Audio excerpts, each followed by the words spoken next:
Paradise. Choo-Choo's gets the majority of his health bar back. King picks up the kill. And this is going to be a Game 3 victory for Legacy. But as the ultimate flying through from Raze, shuts down Radiant with the longest shot I have ever seen. The Chiefs looking to try and just take down the Nexus. Chiefs say all we want is that grand final. And the Chiefs will be joining Legacy in Brisbane.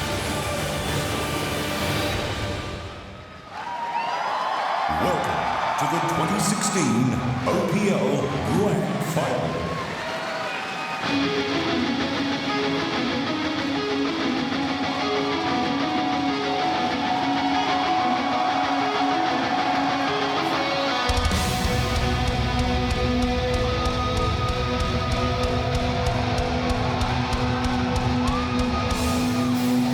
Introducing first, the reigning and defending OPL champions, the Chiefs.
Making their way to the stage, the current OPL Legend title holders, Legacy Esports.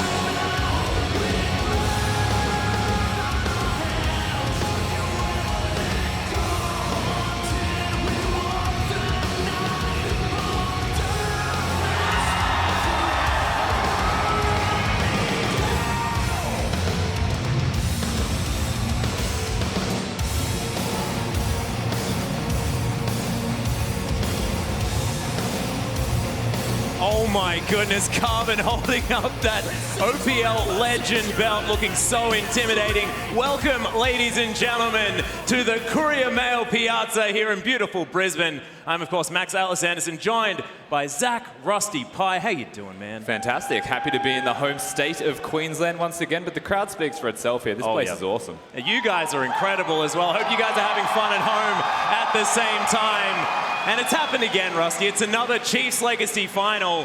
But there's some fire in the air. Of course, the first time that it's been the full Legacy roster here in the OPL. Absolutely right. We look at the history of these teams, just the OPL finals in general. We've had the Chiefs in every single one. Legacy in the last three. We've gone from 3-0 to 3-1 to 3-2 victories for the Chiefs. Could this be the one? Yeah, I don't know. Is it going to go to 3-3? Not entirely sure, but let's have a look at the Chiefs lineup first, as it is going to be Swipey. You can see him right there on the top side of the map. Spooks is going to be in the jungle. Swiffer in the mid lane. Raze is the AD carry, taking over from good old Radier, and Ejim as well in that support position.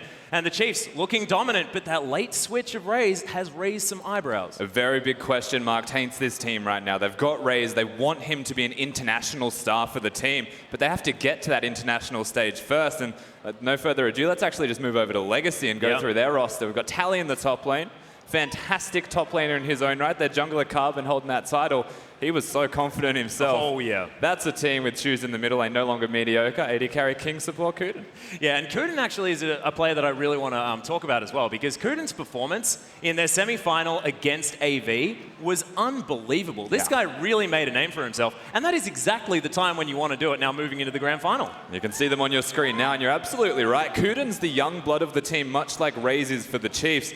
But this performer actually shows up massive on a semi-final stage, and we'll see if he can replicate that again in the final setting at this live venue in Brisbane, because it's even more daunting now than it was before. Yeah, most certainly is. And of course, he's across from Ejim as well. And we know he's the king of bans, fantastic, hilarious, but he's also ridiculously powerful when he gets his hands on any of these engaged-based supports, and that is not Kuden's style. Not at all. Very much conflicting styles between these teams. People look at the Chiefs and Legacy's bottom lanes as a lineup and say that the Chiefs have a massive advantage. They've got the aggression now with Raze there. Ejim's always going forward, always trying to find those engages, but it's just a different style when you look at Legacy. Yeah. King might be aggressive. He plays like he's got a Soraka with him in every single game, but Kuden's able to facilitate that strength, let him be aggressive and move forward as the one-man unit. And I think the other place where it really differs is in that jungle, of course. We've been talking about Carbon a lot this evening, the man picking up the MVP here in the OPL, and well-deserved at the same time. But him and Spooks, very different style. Of course, Carbon invades more than any other jungler. Averages 25 creeps in the enemy jungle taken, and Spooks is, of course, second, but he's only on 22. Yeah, that's absolutely the thing between these teams. Carbon always wants to go in. Spooks is happy to trade and maybe just disappear and go to the other areas. Yeah, and of course does like to keep his eye on the enemy jungler if he can at the same time. So we'll see whether he can do that, because Carbon's a hard man to lock down. As we are into Champion Select for game number 1 of the grand final of OPL Split 2. Legacy versus Chiefs. We wouldn't have it any other way, or don't really know it any other way, to be perfectly honest with you, Rusty. As already LeBlanc Talia being banned away. We were going to talk about this because we were expecting the bans to be relatively mid lane focused. So far, 100%. Yeah, I was hoping it'd speak for itself. Naturally, LeBlanc, Talia, Vladimir, all mid lane champions. Swiffer and Choo-Choos have the exact same champion pool when it comes to that. So focusing each other out means there's not going to be a whole lot left available for them. Yeah, and actually the Gragas is going to go. Legacy banned that one away. It's interesting because, of course, Carbon played it in his last 6 games. The man is more than happy to get on the fat barrel-toting guy. Yeah, and they get rid of the Talia and the Gragas at the same time. So that's one of the big combos that the Chiefs have.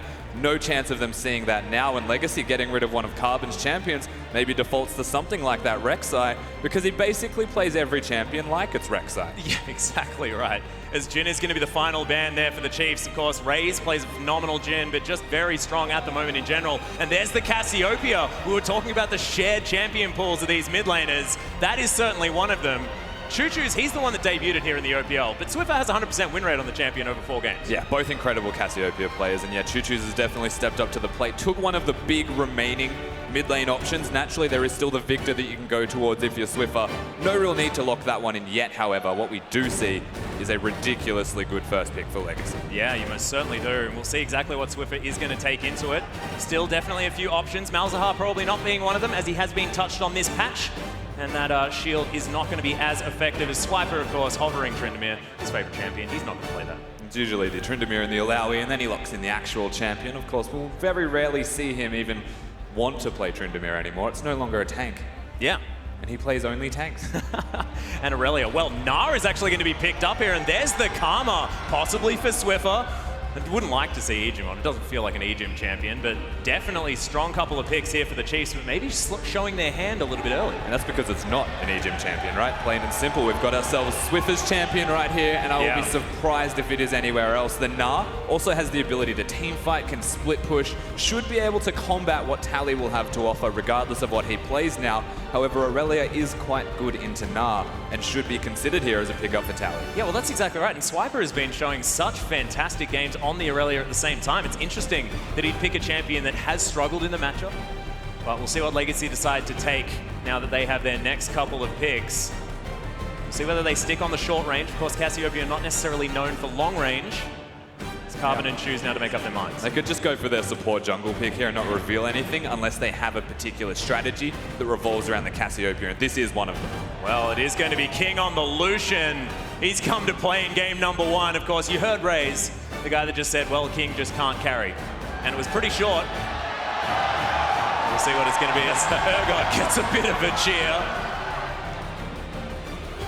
As Ray's now thinking about the Twitch, but Carbon back on the Rek'Sai, of course, does like to play anyone like it's Rek'Sai. Yeah, absolutely. So gets the best champion for Carbon. Also, King getting that Lucian works with the Cassiopeia. Mentioned before very briefly that it is a composition thing, and the way that it works is you stand behind the Cassiopeia as the Lucian, and you're always going to be safe and able to do damage and output to the closest possible person. Yeah, and we'll see exactly what the Chiefs decide to pick up in order to augment this team composition that's already come through with both of their solo laners, most likely in that Karma and the Gnar. And I guess the danger that you could possibly have here is, you know, not necessarily enough damage. Gnar likes to build a lot of, I guess, utility with the Frozen Mallet, things like that. Oh, wait, don't worry, we're back into Champion Select, and it is going to be Graves and Sivir. So that damage question out the window. Yeah, here, like, damage, the Chiefs have it basically everywhere. And even the Karma, when ahead, does a lot of damage and needs to be respected.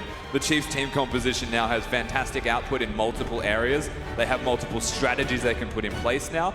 Raw team fighting with the Gnar when he hits Mega, or 1-3-1 split pushing. Well, now you can see Legacy to make up their minds. Braum going very far through this draft. Did slight nerfs, I guess, hit Braum, but I mean, a little bit less damage on his Winter's Bite and less damage on his passive. Not going to do anything. Still stuns you after 4 auto attacks, which is busted. So he's still going to be hovered here for Legacy. We'll see whether Kuden decides to pick it up. Looking very confident as you see the man on your screen, but moves back to the Trundle. His pillar placement in the semi-final was God tier, and his Tally's Aurelia at the same time. Legacy, they've come to play today. We said it was good into Gnar, so not a surprise to see the Aurelia there, but it is great to see Tally picking that one up for himself. He is a dangerous carry player, especially for some reason against the Chiefs. It just kind of happens. I feel like he just gets a little bit riled up. Of course, we know the rivalry. This is Chiefs versus Legacy. And if anything's going to set him off, he's a Riven player. I mean, just generally, you're a little bit angry when you're a Riven player. He actually even tweeted today saying just having fans around or the crowd here actually just amps him up and he can see himself getting the W. Well, we'll see whether what he sees is actually going to come true as the Chiefs looking to round out their roster. Will be, I guess, theoretically either a mid laner or a support, but we're expecting to see a support here, Rusty. We certainly are. The Braum being hovered could have been Kuden's onus to Ejim, saying, do we take it from him? Of course, the Karma can still be flexed. Would be shocked to see it done. Wow, it is going to be, unless that's a Gnar support. Haven't seen that one before. Yeah, nah, okay, good. Lissandra is going to be locked in for Swiffer, though, there in the mid lane, so taking that into choose. So a lot of AoE, CC, and damage coming out of both of these mid laners. Yeah, that's actually huge. So the Lissandra pick actually locks down what the Chiefs can do as a comp now. They've got fantastic chase. They can engage on you incredibly well with the Sivir and Karma combo where they speed you up and you just move at incredible speeds. And if there's one thing a Gnar needs, it's actually to go fast so that he can catch you. Yeah. And they're very much a flash-reliant team, though.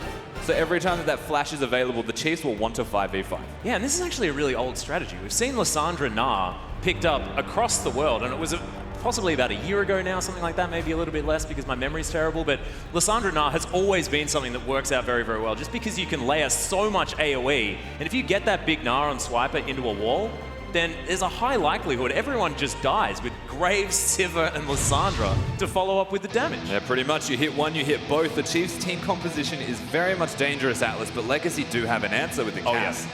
They most certainly do, and they've also got such powerful lanes as well in the fact that that Lucian able to do so much damage early on. And we've been saying it a lot, the word damage, but both of these teams ready to go really hard in game number 1 here of our grand final. And we want to hear from you. Use that hashtag LGC win if you're a member of the Legacy Legion. Or use the hashtag CHF win if you want to see the Chiefs take home another W. Legacy have been getting closer and closer each time. And we'll see whether this is the time to topple the Chiefs or whether the Chiefs can make their way overseas once more. I have to say, this feels like it's going to be the closest final that we've ever had in Oceania between Legacy and Chiefs. I'm certainly ready, as the players are too. We're onto the Rift for game number 1. Choose and Carbon holding hands, moving out onto the Rift. And of course, 6.15 means there aren't going to be any lane swaps. Yeah, they both have tails. Welcome Yeah, they to do too. Summoner's Rift. That completely threw me off my little groove I had going there, Rusty. Nailed it. I like it, but it is going to be the 5-point defense system. King waiting in this brush up here, and we'll see whether any early shenanigans are going to come down as Ejim misses. Oh. Of course, that first point of damage is incredibly important. What's the motivator if you hit the first piece of damage with the Karma's Q? The second one will naturally connect. You can see King placing that ward was a sign that he doesn't actually want to be there, trying to hide himself and his support in Kuden. They may be just kind of baiting a lane swap out of the Chiefs, but no one lane swaps anymore. No. And so that's out of the window. Realistically, we're just going to have people hitting each other at level 1. Just don't want to see that late invade. Minions See whether anyone's going to come over and steal their chickens. You don't want that. Also starting on the same side of the map here, Spooks and Carbon, blue side and red respectively, working with their top laners. And we'll have to pay attention to how they path themselves, whether they want to get the full strength gank onto the bottom lane with the max experience gain, or if they want to change it up halfway recall and maybe gank somewhere unexpected. And is that something we're expecting here out of either Legacy or the Chiefs at the moment, that bottom lane focus? I mean, what I will say is the bottom lane focus for Legacy is quite important. The Chiefs don't exactly need to go down there. Raze is a massive carry, though. We are going to have a slight pause here in game number 1 as the crowd goes wild. It's absolutely fantastic. Thank you very much for the support, everyone, as laning phase, not quite to get underway. Minions have crashed in the mid lane, but so far, not too much. We can actually talk about the 2v2 because we saw the hover of the Braum, and Braum Lucian is something that's incredibly strong. Yeah, it is. But now with the Trundle, is that going to struggle here against Karma Sivir? One of the unique things that the Trundle will actually have is you can place the pillar down, and if it connects, Sivir can't spell shield anything realistically. She's actually just stuck on the other side of the pillar, and the Lucian's able to dash forward, do all of his damage. The 2v2 with the Braum naturally is going to be better, especially against a Karma when you can block all of the damage. Same thing with the Sivir Boomerang. But if you play it right, and we know Kuden's a fantastic Trundle, I think you'll find that 2v2 fairly evenly matched. It just comes down to how they play it out. Well, we'll see whether they are going to be able to play it out well. Looking across the lanes, however, we're seeing a bit of a theme here for the Chiefs because they can clear minions extraordinarily quickly, especially on that bottom side of the map, utilizing Karma as well as Sivir. Could this be a strategy here to try and shove things out, try and get that first turret as quickly as possible, something like that, free up some space? Entirely possible, and the big question is which lane they're going to focus, because a Sivir and a Karma, when they get levels and move speed that comes out of both of them having those levels, you might actually see them go towards the middle lane, where Lissandra is actually able to engage for them and get that kill. The same thing applies with the Mega Nut. So they have two options that they could attack. Legacy need to be quite careful and quite vigilant with where they're going to be past that 5-minute point. Yeah, and we've just found out, ladies and gentlemen, that it is a slight audio issue in-game. We will have it resolved as soon as possible and get us back onto the riff for game number 1 here for this grand final. And already, things getting intense. No shots to be fired and land on either side, but Ejim has thrown out 2 Qs. I'm just excited to see what will happen after that first blood, after that first move that one of these teams has made, because it's going to be so important. The desk mentioned momentum. Both of these teams need that for this game. Absolutely right. Spawn said it himself. It's quite snowbally at the moment when you look at Summoner's Rift in 6.15 and beyond. The first turret blood, or the first structure bonus, as I'm from now on going to call it instead, is very important. 400 gold. If it coincides with a Rift Herald afterwards, you'll find it a massive strength on your top laner who's able to take away the game. Swiper can solo carry for his team, as can Tally if they get that ball rolling. Yeah, they most certainly can, and we'll see which one is going to be able to take that, because we're talking about form heading into this series, and it's very, very interesting looking at the paths for both of these teams, because Legacy came off a 3-0 victory against Avant. Very impressive when they did so, but just before that, it was 1-2 against the Direwolves. Direwolves looking fantastic against the team, and it was a little bit of a worrying sign. And then the Chiefs could just go and 3-0 them. So where is the relative power? Where does the ranking go? I don't even know where to really stack these. You have to look towards Legacy's coaching staff and say that after that first night where they actually lost to the Direwolves 2-0, they came back the next day and beat them in the next game. So they reset, they set themselves up for success as best they possibly could and found their weaknesses, either hid the weaknesses or played towards their strengths, and ended up working out the identity that their team's going to have. Yeah, exactly right. So we'll see whether they are going to be able to build on that and bring it here. And look, as far as how both of these teams won their games in the semifinals as well, it's actually important to look back, because 6.15, very, very different. Legacy were brutal in their movements around the map, especially early on. It looked like they were born for this patch. You know, I had a conversation with Tally the other day, and he said, if I go 0-2, I usually win the game, which goes to show how Legacy are currently winning League of Legends at the moment. It's actually through their middle lane Choo-Choos, who's stepped up massive, and through their bottom lane in their AD carry King, who has done the exact same thing. He's really made his mark now in the semi-finals run. Tally can go off, Tally can carry, but he doesn't even have to anymore. And that's the beautiful thing of it, whereas you look at the Chiefs, they're all just firing. Yeah, well, the thing that's really scary about Legacy when you talk about it like that is the fact that now Tally's playing Aurelia. So even if he goes 0-2, he'll beat Aurelia in the late game. It won't even matter. And you're talking about the cannons of Legacy being Choo-Choo's and King. Yeah. Well, they're on Lucian and Cassiopeia. If there's damage potential, I mean, those two champions pretty damn good in that department. Yep. And the Lucian can also kite away from the Na. When you look at the engage, he actually has mobility there, whereas Sivir just presses the R button and screams really loudly and tries to run quite fast away from the enemies. Isn't always going to work if they get onto you in the first place. Not only that, they've got the Cassiopeia on the side of Legacy, which means the W will keep you grounded. You can't flash to safety, so if you're caught, you are definitely dead. The thing that I really like about what the Chiefs have done against the Cassiopeia, though, is, yeah, you can't dash or use any displacement moves, but you can run exceptionally fast. That's fine over Miasma, and they've got both the Karma and the Sivir in order to do that. And this is a team that does want to set up for CC. So as far as that 5v5, do you think Chiefs have an edge? It's very much down to execution. So firstly, there's a cleanse on Choo-Choo's on his Cassiopeia. Yeah, they have engage in the way of Lysandra, and nothing really else there is hard crowd control besides the Na. So they do need both of those collective members of their solo lanes there if they're going to catch somebody out. They try and focus mid. Swiffer has to play it incredibly well to not stack up his crowd control to ensure they catch him. It's entirely possible that the Chiefs can make that work. Very unrealistic, though, against just the one person, so they need everyone there. Yeah, the thing that scares me as well is the fact that the Chiefs probably don't necessarily need all that much help in any of their lanes either, because if they need to, just shove them out. They've got a heck of a lot of wave clear in all of their lanes, and it's almost like Spooks can now put on his tracking device and just try and find Carbon, which is what he wants to do all of the time anyway. Yeah, he's just going to try and be Carbon's shadow. Doesn't want him there, but he always is. Well, we are back into the game, ladies and gentlemen. For game number one, as Kuden takes a bunch of damage here from Ejim, who's being a bully on the bottom side of the map. Verbally, and of course, now figuratively. Yeah, Sivir Karma have a lot of poke damage that they can put down. Sivir hits the minions and indirectly hits you, which is quite frustrating to deal with, but nonetheless, you can see the Chiefs with absolute control of their bottom lane. And this is a big deal when you look at how Carbon plays League of Legends. He wants to be invading, wants to be going forwards, but if Chiefs are winning lanes and he does go forwards, he gets collapsed on. Yeah, and of course, Legacy do like to rely on having pushing lanes as well, due to the fact that, yeah, Carbon wants to get amongst it, wants to get inside the enemy jungle, and you can't run out of the way if there's like a big minion wave stacked up on your turret, because you need to eat those red dots. There's money in them. It definitely is. Red dots do provide you with your source of income when you're a carry. Maybe not as a support, you're looking for wards. Well now, Raze and Ejim continue pushing up. Thankfully, Legacy's bottom lane have made it to level 2. Level 3 now for Raze as Carbon is positioned on the bottom side.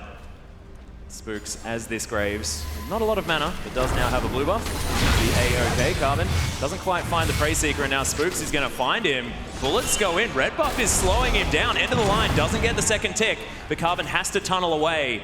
There's going to be Rift Scuttle Vision now claimed by the Chiefs jungler, and Spooks is ready to party this game. Another thing to mention, First Dragon's going to be Infernal. There is so much action to happen. That's right, the Fire Drake's going to be there. And the first small victory for Spooks starting to spill over more and more.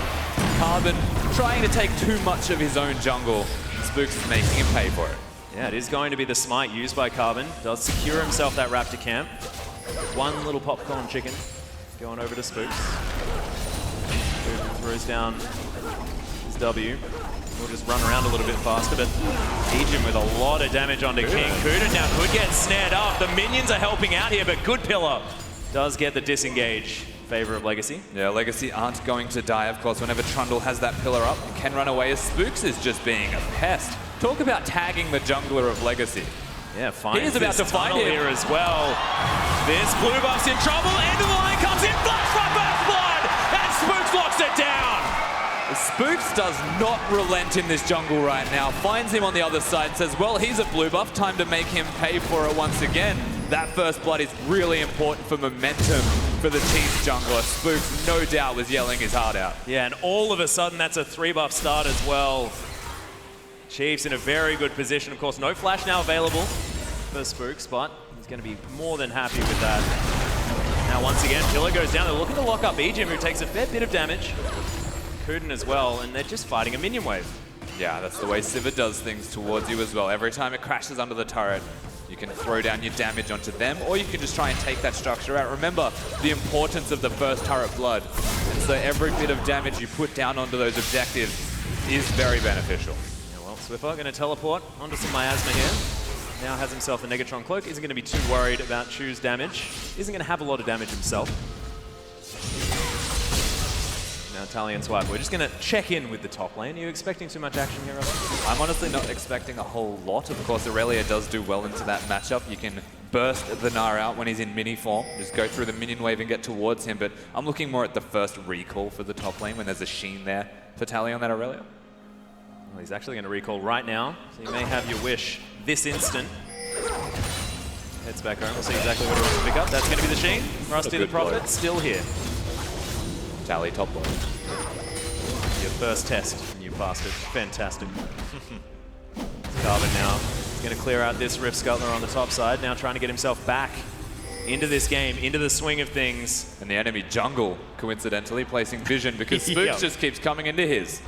Well, he's going to be spotted out. The Spooks quick draws over. Looking for Choose. There's the claw. Swiffer has level 6. Choose doesn't. It's a decent opportunity, but no flash going to be burned here by the Chiefs mid laner. He's pathing actually out of Spooks to try and get in that bush unnoticed. Of course, Choose being level 5 doesn't matter too much. Swiffer wasn't in range after that claw to find any kind of kill there. But speaking for them, Oh, Spooks, that is so rude. all of your jungle, all of it. Smites away the Toad. And heads back to calm his own. down. He does. You can see Swiper, he's actually going towards what looks like the Frozen Mallet build. What's your personal favorite? Do you like Black Cleaver or Frozen Mallet? I'm a Black Cleaver guy, but it depends if you want to speed yourself up or slow them down. It really is a matter of preference. Aurelia, if you can kite her, then you can do well. Yep. There's no minion wave. I would say arguably the Frozen Mallet is more valuable. He's going to find Ejim, but the snare's going to come in. Swiffer down as well. Look at the damage as Swiffer gets exhausted. Nice time bought by Legacy as he ults himself. Massive ultimate from Choose at the same time, but no one dead just yet. Swiper makes himself in there as Tally takes so much damage. Kuden now in the brush. He's going to be fine for the moment. There's the pillar to come down as well, but Hyper goes off. Swiper wants it. He's going really far in, but almost has Mega Gnar. The Chiefs do back away in the end. Oh, that was close. That was super close to getting any kind of kill at all, but nobody goes down and just blinking health bars to be seen. A lot was actually burnt for it. Chiefs still with control of Summoner's Rift as an end result, and lucky for Legacy that Choo-Choo's hits that ultimate. And things could have looked quite bad. Yeah. Swiffer, of course, nice work to dodge it with his own ultimate, but the exhaust timing from Kuden was just fantastic. Yeah, it stops Swiffer from wanting to use his ultimate at all, ends up self-casting it afterwards. Wasn't the most impactful ultimate, but was timed well to not get stunned by the Cassiopeia. Well, Ejim now waiting in the brush. King. He's cheesing. There he goes. There's actually getting the health back from the W. I love Mantra W. That's fantastic. Yeah, of course, by doing this, by sitting in that bush, Kuden's able to recall, come back to lane with full health and a lot of strength. Means that King and Kuden should have control of this lane right now. Ejim needs to show some respect. Oh, well, Spook's going to hand over this blue buff to Swiffer in the mid lane. So Raze, no real problems as far as dealing with the minion wave now with that BF sword as well as the boots. But that's a serrated dirt completed here for King. The armor penetration going to be very important. We'll see whether he can close that CS gap now with that added item. We're past the 5-minute mark, so turrets no longer have the fortification bonus. Yeah. Structures can go down, and there's still that bonus gold to be picked up by either of these teams, but again, cautious play. Game number 1 in a best-of-5 series. It isn't a surprise to see this. Kuden wants to try and protect his pink ward, but he's not going to be able to. Look at the damage from Raze. Gets the auto attack reset. Carbon's here though. Kuden is able to sweep this brush okay. We'll need to rely on that King's Tribute to get a bunch of this health back, as well as the potion. Yeah, he's got the relic shield. He's eaten a lot of biscuits. Kuden should be okay, but needless damage, honestly, coming out onto that trundle. Oh, Carbon just on vision clearing duty. Legacy with a lot of vision around this dragon as well as Spooks. Not actually going to clear that tunnel as he takes away the enemy blue buff. Cassiopeia, of course, would love to have that. But Spooks is going to be able to deal with it. Carbon's still waiting around. Swiffer just minion wave heads towards it. Carbon's heading over there now, but it's too little too late by the time he does get there. Spooks on the ball, able to take away most of Legacy's jungle time and again. Yeah. It's only a couple of red buffs that Carbon's been able to find this game. Still farming okay, has himself the Sightstone, Chilling Smite there as well, but not getting tanky like he'd want to with that Cinderhawk just yet, and Choose goes aggressive onto Swiffer. Yeah, honestly, no damage being built right now by Swiffer. Bottom lane fighting. Yeah, the culling does come down as Kuden takes a big chunk. As Mostly the minions that suffer there, though, as Chiefs come out ahead. Yeah, I think it's a relatively even trade as an end result. King being healthy is quite valuable for Legacy, but the mana pools are starting to wane for both of them, so that trade really was just brute forcing and trying to stamp their mark in the 2v2. No one was going to die. Well, at the moment, head back to base. Chiefs pick up a hammer for the Sivir, as well as a cute little dagger as well. Still have that CS lead, but King has been able to close it relatively.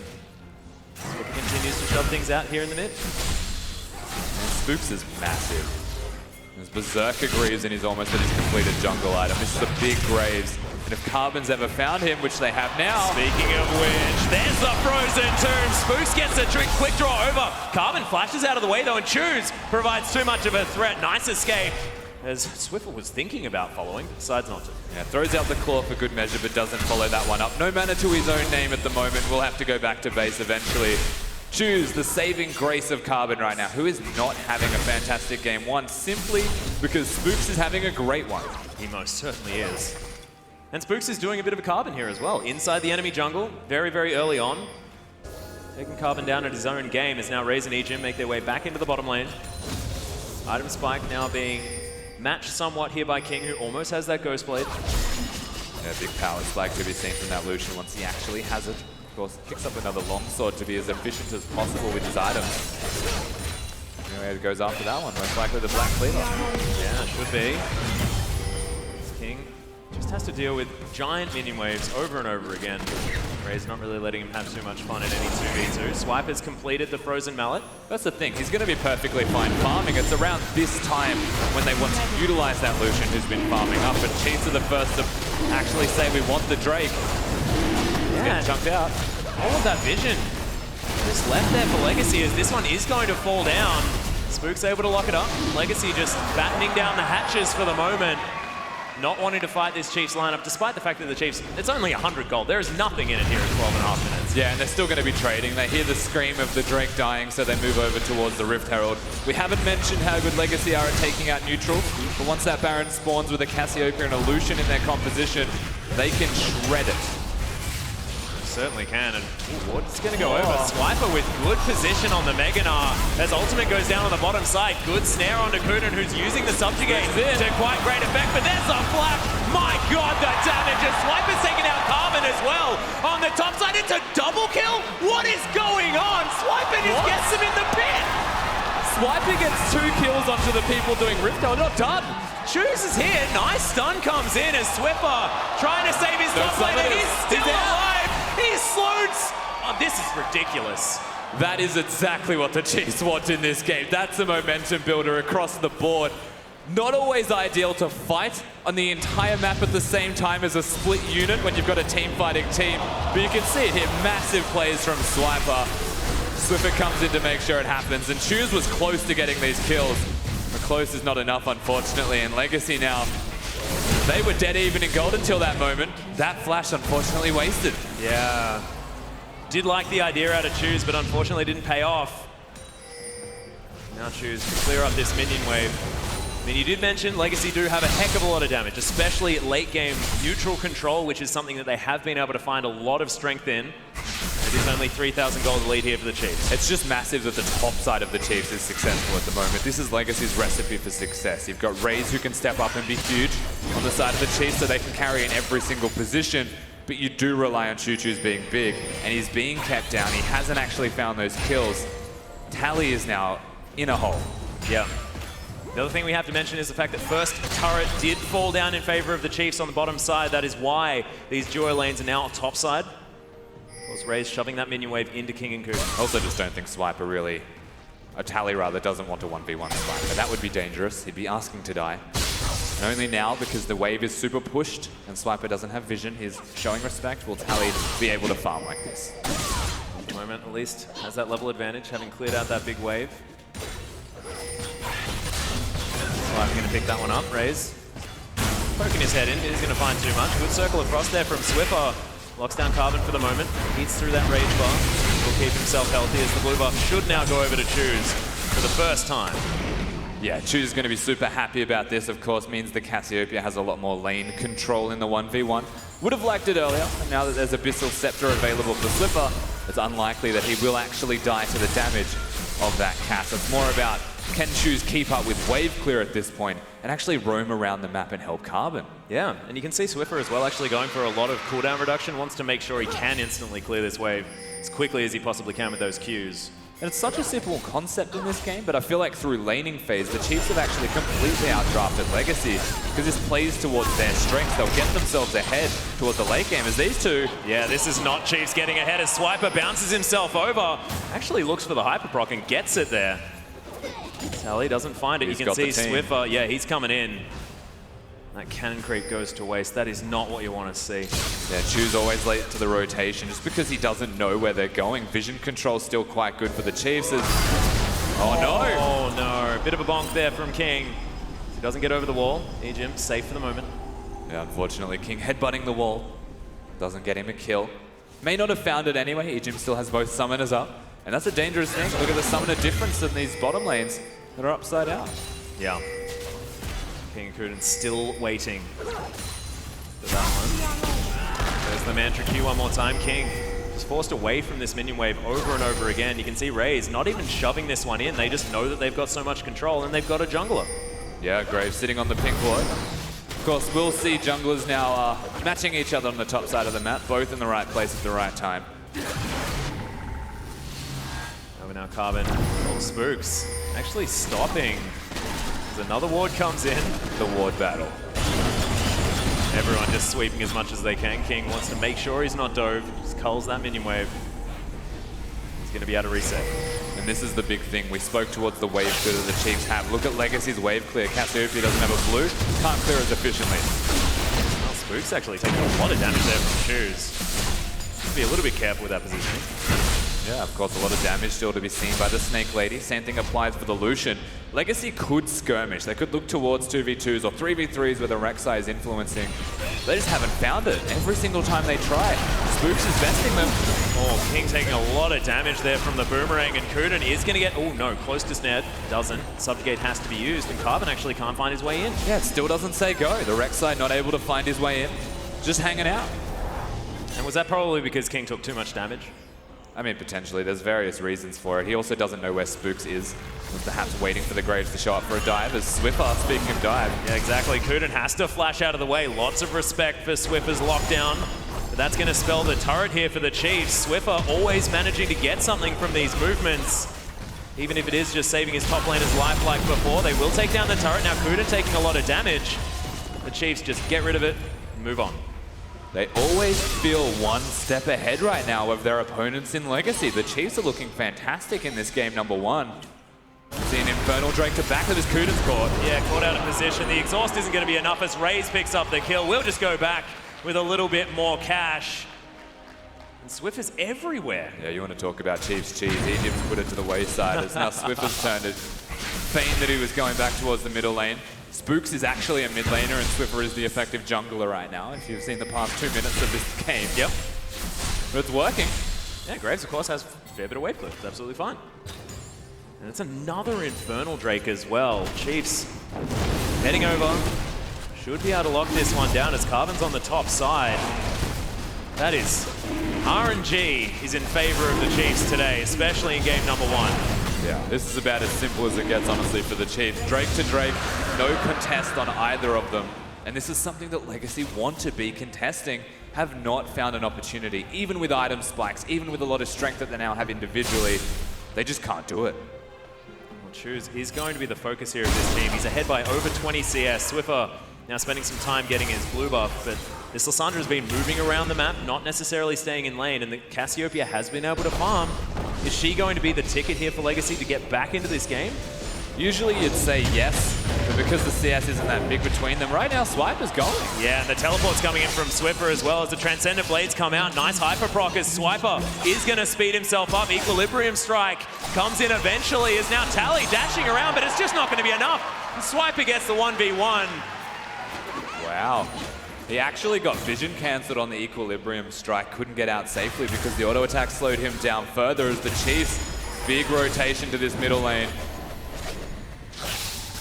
Now moving over, seeing whether they can take this one down. Swiffer gets the engage, throws it to the explosion onto the Snake Lady. As Choose does land the ultimate, saves himself for the moment. That crit, not quite enough. Raze locks it down with a red buff, and they take the turret.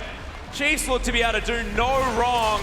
They're actually on track to getting a perfect game against Legacy. That's how crazy this game's going right now. Number one of a best of 5. Looking at a perfect game is abhorrent for their opponent. And look, the analysts were talking about it. Chiefs, if it's going to be a Chiefs win, they were saying 3-0 victory is what it looks like, but I wasn't expecting it like this, Rusty. No, this is not how you come out of the gates for the Legacy roster. 7,000 gold at 20 minutes. The tower snowball, coincidentally at the same time as Big Swift's getting a double kill on the Rip Peril pit. Yeah. That is disaster if ever I have seen it. Well, if there's any way to power up Legacy, victory like this on the side of the Chiefs could be something to try and get that revenge mechanism in place. Legacy now trying to make a move on the top side, see whether they can take down a turret to the 4 that the Chiefs have removed so far. Yeah, it's taken all of this time, but finally the vision on the top side of the map is controlled by Legacy, so they're safe enough to at least push it to the turret. But that's only a limited time offer, because the Chiefs are now coming up. They might have Raze. Sword does go in. Raze does a fair bit of damage now with his extra BF sword. Moves through the vision. And Choose is dead. Spooks takes him down with the collateral damage. Now Swiffer, considering finding more, doesn't have the claw just yet, but there's the movement speed. Fantastic pillar from Kuden for the disengage, but they already lose their mid laner, and he was a pretty important member of this Legacy roster for getting back in. Yeah, actually gets killed by the mid laner Spooks, basically, this time around. Of course, Swiffer able to help out, and the Chiefs are just rampaging right now. This is absurd. Just incredible. And you mentioned, Champ Select probably going quite well with this team as Carbon gets frozen tombed. He's trying to tunnel out of the way as Chiefs decide not to blow flashes. They don't want to get over there, and Spooks eats himself a tunnel and moves on. Yeah, the unfortunate thing is that they didn't cancel him taking the tunnel. They locked him down with a lot of crowd control, but Carbon's able to get out safely. Raze. Yeah, he's exhausted, has to flash on the hunts there. Oh, King He's now in doesn't trouble. get the last auto attack, dashes himself out, will be relatively safe as he gets slowed down. Teleport from Tally gets him into the back line. As Swiffer now looking for caught. King, just face plants, but it doesn't matter. King's gonna get taken down. Carbon the next option. Chiefs are just running around this fight. Double kill comes in for Swiper as he grabs a triple. Tally and Choose in trouble. He gets the ultimate, and Tally's gonna get locked up. Raze grabs that kill, and the Chiefs still looking for more. The thumb comes through. Swiper who just starts smacking on the snake, and in goes Swiffer with the claw. He picks up the kill. He's kiting Swiper. Can he get it with the boomerangs? Another auto attack, and that's the ace. And the unofficial quadra kill for Swiper. 14-1 right now in score, and Swiper just comes up massive. 7-0-1, an individual performance from this Gnar is just going above and beyond. Choo-Choo's finally gets that kill, and unfortunately Swiffer is the scumbag. That means the perfect game is entirely gone with that turret. And this just, where do you start? Swiper wasn't even close to his Mega. He gets a triple kill and then turns Mega to lock down Choo-Choo's afterwards. The fight looks good for Choo-Choo's in terms of positioning. The Cassiopeia has a choke point to work towards. They just can't deal with all of the damage that's coming out of Spooks. There's so many AD carries for the Chiefs. Yeah, there's just so many threats. As you can see, Tally made his way in, instantly got exhausted. As we speed this one up, it's a pretty good petrifying gaze there from Choose as he takes down Swiffer with a cheeky look back, and it was a nice dodge on the boomerang. Everything was as good as it could be, but Swiper just right-clicked. Yeah. Swiper does a lot of damage at the moment. Considering his item build as well, is now going for the Phage, so is the stickiest of Gnars. Yeah. Is that going to be a second Black Cleaver as well? Of course, Spooks going for the snowball item as well. This game's looking so dangerous. 14-1 is the kill score. 8,000 gold, the lead for the Chiefs. Yeah, it's safe to say that the Chiefs are snowballed, and it does need a miracle comeback for Legacy in this first game to actually find themselves further on the scoreboard. They just need gold. Yeah. Of course, remember, it is a best of 5. Legacy have been known to bounce back before. We're actually trying to look for the stats. How many games has Legacy actually won the first game? Of course, they've taken down Chiefs multiple times. but not often in game number 1. Very rarely. As the Chiefs now kicking off this Baron, they do a lot of damage to it, but Legacy already. Yeah, Culling comes in. There's the miasma as King will get snared up. Caught. Yeah, nice damage comes in. Petrifying Gaze avoided as Chiefs looking for the re-engage, but Carbon stops him from following the claw. And the captain may have just saved his team. That was close. That was really close to the Chiefs getting them in a choke point. Cassiopeia, no ultimate. Lissandra has hers. And so if they do choose to go in... Oh, Swiffer doesn't find the Circle of Frost. Takes a bit of damage, but Legacy don't want to commit to the engage. Swiper with that Mega Gnar. Definitely a force to be reckoned with. Yeah, now on cooldown. It is very much a timings game here. Swiper and Swiffer don't have those flashes that we mentioned before. So instead of going for the Baron, they are still making a risky decision, but it's looking at the Drake. Chiefs understand that there is vision down there. Legacy at least able to pressure them away from a lot of these objectives. They're just leaving it. Yeah, there's a big minion wave. I mean, you say it's only a Cloud Drake as well, but if there's more than one Cloud Drake, they move incredibly fast. It is a faster, bigger button. Yeah. And remember as well, this is a we want to run fast team. May as well augment your already running fastness and get yourself to the 3rd Infernal Drake of the game. That is a lot of stats. Definitely is. They have effectively just bled Legacy out now. And there is not much left for them to deal with. They need to be very vigilant around this Baron buff in particular because the Chiefs can chunk it out. But if you catch them inside the Baron pit doing it, the teamfight can still be won. Yeah, especially with the Cassiopeia there. Does like these choke points like the Baron pit, the Thunderdome as it were. And Kuden has been very good with these pillars. Create artificial zones of control here for Legacy. But it's going to be very hard to do this game. 27 minutes in. And Tally's just so far behind. That's the real difference right now. Swiper's 2 half items, but he's finished 2, whereas Tally hasn't even got his Randuin's Omen completed. Yeah, just then. Was able to complete that item, but no components for anything else. Spectre's Cowl, the Phage. Pretty comfortable here is Swiper. Also just genuinely the big go button now for Sivir. Has 3 items completed. Oh, the crit God, chance is there. You know, those ricochets, if they hit anybody, it's lights out. Legacy actually setting up for some sort of gank rush here. As you can see, the solo lane is in mid and bot. Spooks finds Carbon with a fair bit of damage, but doesn't get the end of the line. Not a threat to be seen from Spooks on this Graves. Again, a lot of damage to be done to neutral objectives when you have the Graves there with the Sivir. And they are there right now. Oh, Carbon is going to get snared here at the same time. Boomerang comes down and Spooks grabs himself the kill. That's the jungler. And that will spell Baron now for the Chiefs. Yeah, they play the vision game, work around their pink wards, and even standing still waiting for Carbon to face check, knowing that he has to. They now set themselves up for this Baron. No contest from Legacy. Yeah, just 3-man the Baron. 4-man, sorry. Swiffer turning up a little bit later, and Spooks able to lock that one down with the smite. 5-0-5. It's a very scary Graves. Yeah, to a 0-5 Rek'Sai and his opponent directly in Carbon. That is a big factor in this game's outcome. Carbon always wants to be going forwards, be ganking and get things done. But Spooks honestly just said no. There hasn't been much of an answer here for Legacy as the tower falls down on the top side. This Baron buff now being utilized, moved through the jungle of Legacy into wherever Chiefs need it. All of these waves now getting pushed forward by the team. Legacy well and truly on the ropes right now. We'll see whether they can find a desperation team fight, find something to get themselves back in, but it's just slipping further and further away. 11,000 gold is so much to claw back from. And the inner turret does fall down now in favor of the Chiefs.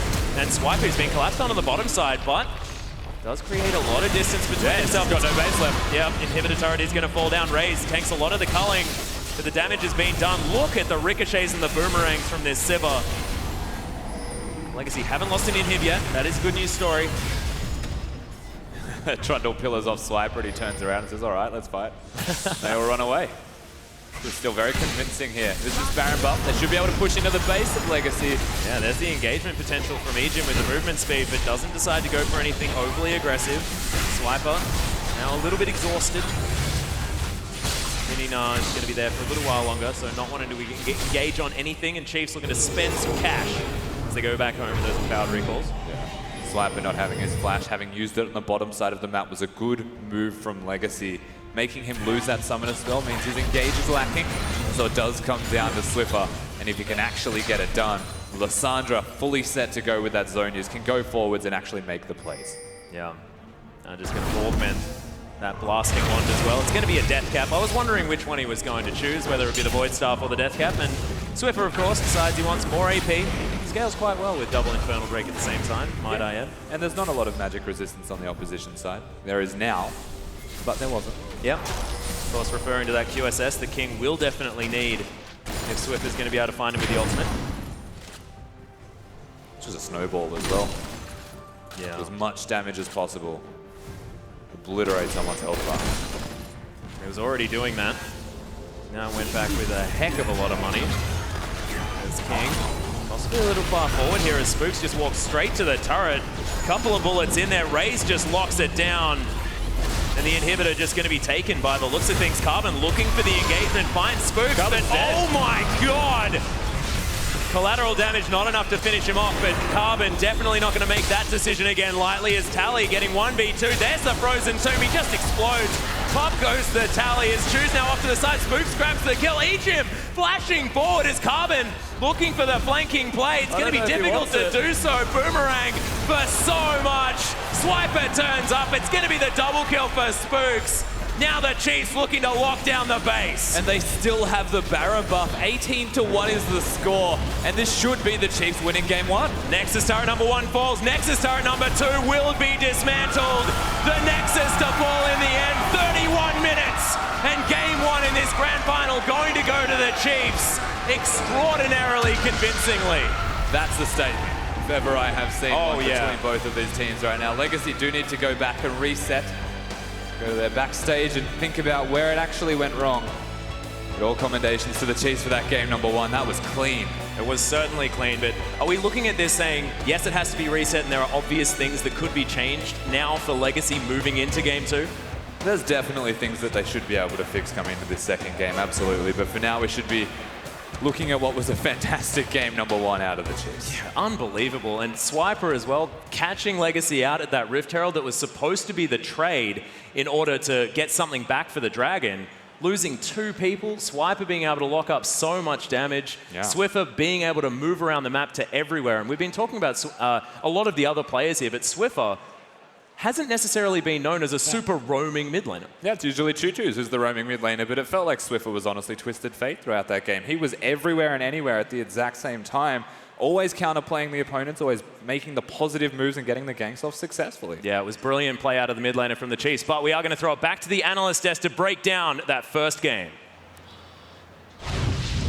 Thank you, Atlas and Rusty. Well, what a game 1 we just saw, guys. Let me ask you, that's Chiefs playing an almost perfect game, but is it Chiefs playing well, or is it Legacy kind of flubbing it? Let me start with you, Jay. Yeah, I think that game kind of went exactly how I predicted game 1 had to go, because in all honesty, the Chiefs picked shoving lanes, and even though Aurelia beats Nah, it's after an extended period of time, and what the Chiefs are very, very good at is finding Carbon early in the game, keeping tabs on him. This time, it results in a first blood because Spooks just tracks him from one side of the jungle to the other. Very predictable pathing out of the Legacy jungle. And then from there, he just can't help any of these lanes of getting shoved in. It means Aurelia can't get ahead. They start making riskier calls, and ultimately it costs them the game. You're absolutely right. Spooks just running around tagging him, just like you said, annoying him, killing him early.